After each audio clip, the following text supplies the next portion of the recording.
Imagine waking up in a forest you don't recognize. No phone, no road, no sound of cars in the distance. Just trees, endless trees. You start walking, because walking feels better than standing still. But after an hour, you notice something strange. The trees look the same in every direction. You don't know if you've been walking in a straight line or in a slow, wide circle back to where you started. Now strip away one more thing. No maps have ever been drawn. No GPS satellites exist. No one has ever told you what a compass is, because no one has invented it yet. It's roughly 30,000 years ago. You are a human being, alone, and the sun is starting to go down. So here's the question that should terrify you. What do you do when you have absolutely no way of knowing where home is? Most people assume getting lost is a modern inconvenience, a wrong turn, a dead phone battery, an annoying detour. But that's not what getting lost used to mean. For most of human history, getting lost wasn't an inconvenience. It was one of the leading causes of death. Think about that for a second. Today, if you get lost, you're irritated. 30,000 years ago, if you got lost, you might never be found by anyone, ever, including yourself. And here's the part that should unsettle you. Early humans didn't have landmarks the way we imagine them. No street signs, no buildings, no fences. Just an undivided, unmarked world that looked almost exactly the same in every direction you turned. So how did anyone survive that? How did entire populations of humans cross continents, walk out of Africa, spread across Europe, Asia, and eventually the Americas, without writing anything down, without instruments, without so much as a piece of string to mark a trail? At first, this seems impossible, until you realize something strange. The ancient human brain wasn't missing the tools to navigate. It was built to navigate. And the story of how it does that is stranger than you'd expect. Let's go back to you, alone, in that ancient forest. Here's your first instinct. Walk faster. Cover more ground. Find something familiar. This is exactly what kills people. Search and rescue teams today still see it constantly. A lost hiker doesn't calmly retrace their steps. They panic, and panic makes them move, fast, and usually in the wrong direction. There's even a term for what your brain does next. It's called scanning behavior, and it's almost universal. Lost humans, lost rodents, lost insects, nearly everything that can move tends to default to looping. Without a fixed reference point, the body subtly favors one side over the other, and a straight line slowly curves into a circle. So your first move, walking faster to escape, actually traps you faster. This is the first hidden problem buried inside the question, what did ancient humans do when they got lost? The honest answer is, a lot of them didn't survive it, but the ones who did pass something down to us. Not a map, not a tool, a different way of seeing the world entirely. Here's where the story takes its first real turn. Modern humans look at a forest and see trees. Ancient humans, and many indigenous trackers today, look at a forest and see a text. Moss grows thicker on one side of a tree trunk. Certain plants only grow in slightly wetter or drier soil, and that tells you which way water flows. Anthills are frequently built with a particular orientation relative to the sun.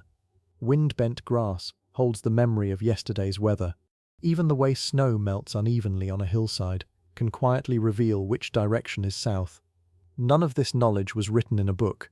It was passed mouth to mouth, generation to generation, through stories told at night, around fire, in the dark, the original survival manual, except no one called it that. But here's the twist. Knowing the signs wasn't enough, because the forest lies.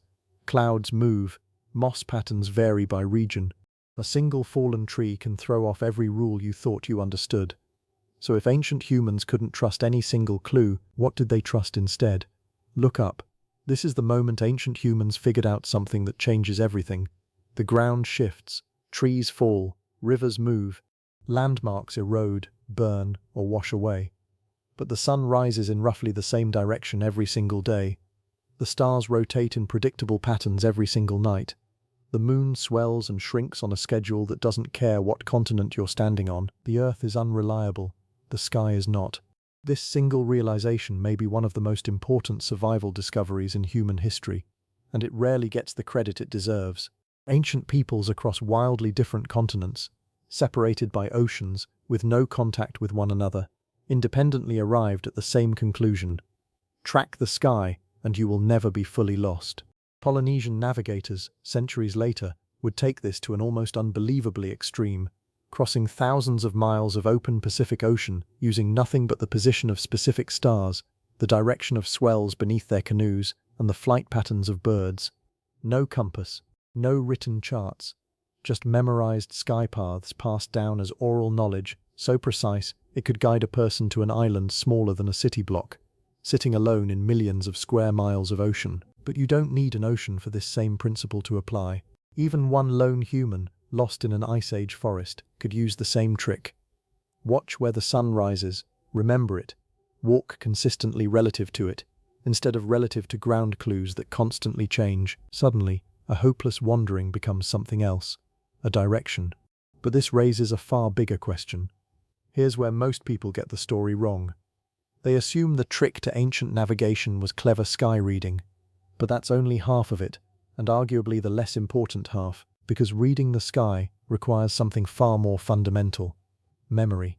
Not memory the way we think of it, remembering a phone number or a face, a different, older kind of memory, the kind built entirely around space. Modern humans have outsourced this ability almost completely. We follow a blue line on a screen and stop thinking the moment we arrive.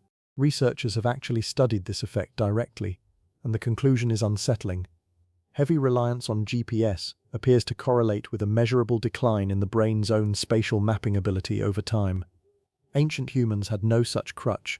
Their brains were forced to build something we rarely build anymore, an internal, mental map of an entire territory, constructed from direct experience, walked path by walked path, landmark by landmark, stored and refined over a lifetime. This wasn't a metaphor, it was biological. Deep inside the brain, in a region called the hippocampus, there are specialized cells that do something almost unbelievable. Some fire only when you are in a specific location. They're literally called place cells. Others fire in a repeating grid pattern as you move through space, functioning almost like internal graph paper, called grid cells. Together, they let a brain quietly build a working map of the world, refreshed and corrected every time you move through it. This system is so fundamental to survival that it's one of the most ancient structures shared across nearly the entire animal kingdom, found in birds, rodents, and humans alike. Scientists studying it eventually won a Nobel Prize for figuring out exactly how it worked. Ancient humans weren't using a tool to navigate, they had become the tool. But even with all of this, the brain, the sky, the signs in the land, there's still one more piece, and it might be the most important one. Here's the twist that changes the entire story. We've been imagining one lost person, alone, in a forest. But that scenario was almost never how ancient humans actually lived. Early humans rarely traveled solo. They moved in small bands, often defined by close kinship, where every member held a slightly different piece of shared territorial knowledge. One person might know the rivers, another might know which valleys flooded in spring. An elder might hold decades of memory about migration routes, seasonal game movement, and dangerous terrain. Getting lost wasn't a problem one brain had to solve. It was a problem an entire group's collective memory was built to solve, and when a group did lose someone, ancient humans developed something we still quietly use today, almost without realizing where it came from.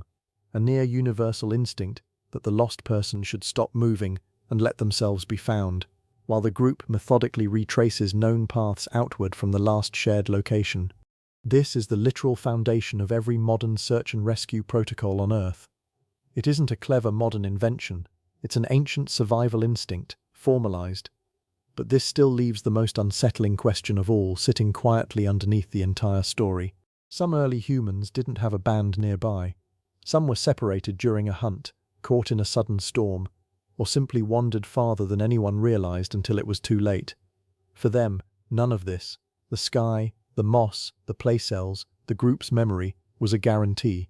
It was a chance, a better chance than nothing, but not a certainty. And this is the part the Curiosity documentary version of this story often skips, because it's uncomfortable.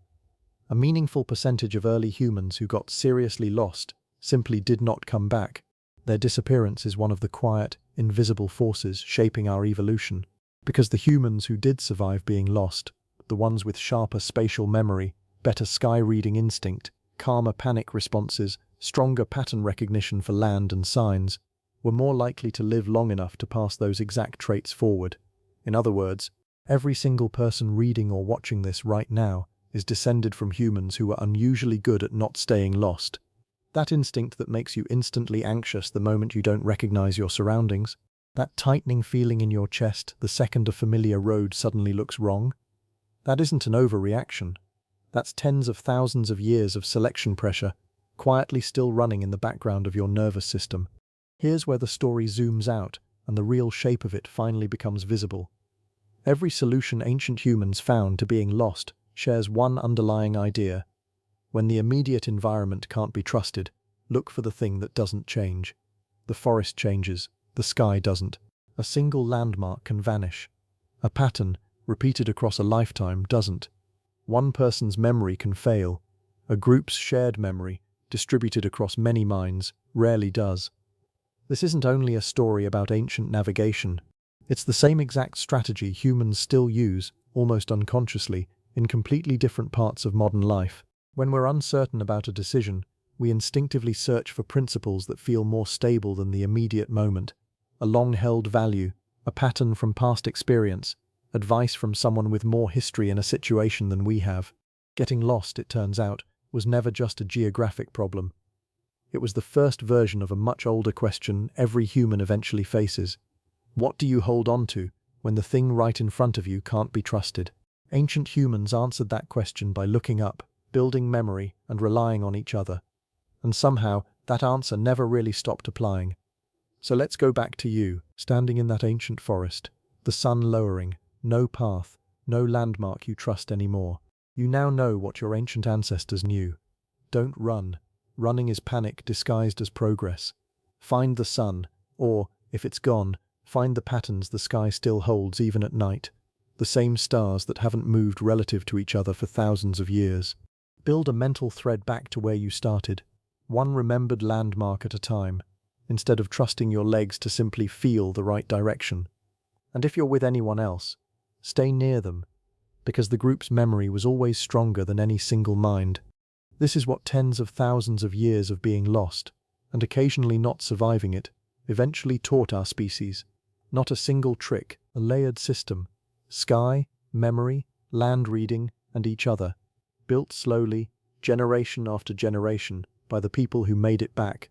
Every time you feel that small flicker of unease the moment a familiar street suddenly looks unfamiliar, that's not a glitch in your mind.